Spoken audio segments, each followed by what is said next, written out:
more complex answer, which is still white supremacy, is that a lot of black people are white supremacists. Yes. Unfortunately, Yes. a lot of black people are white supremacists.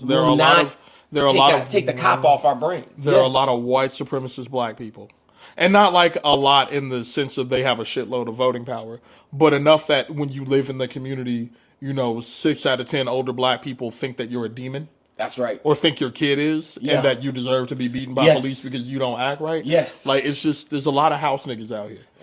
There's a lot of tap dancing, and there's a lot of, I need to be good so that I can survive. And they have not been radicalized. They're afraid. They are afraid. They are afraid. They are afraid. And a lot of them, and this goes into my politics about beating children. I don't hit kids. Exactly. It's like, that's coming from white supremacy. Because that comes from white supremacy. Putting a belt on a child, on a black child.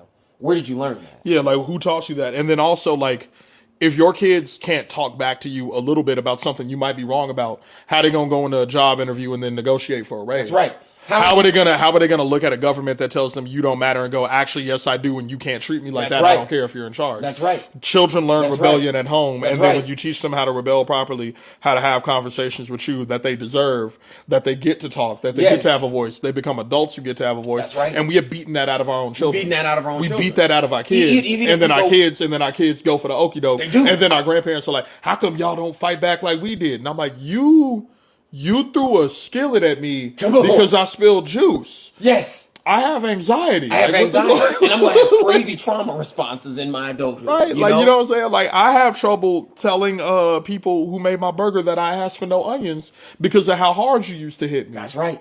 That's right. And like, even the Gen X, they'll be like back in my day, we were tough, we were this. And I'm like, no, your childhood was so rough that you did crack about it. That's right. That's how rough your childhood was.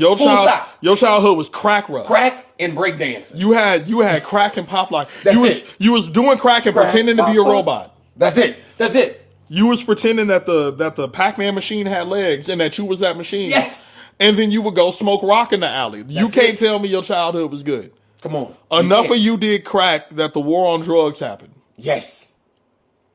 And I don't blame black people for the war on drugs. That was Reagan being a piece of shit, a racist piece of shit. It was. But like, y'all niggas was doing a lot of crack. A lot of crack. So like, if you out here, doing the worm and then smoking rock, maybe you don't get to tell me that the way your childhood was good, and then try to beat me into submission because you was doing crack, and our rights still ain't equal.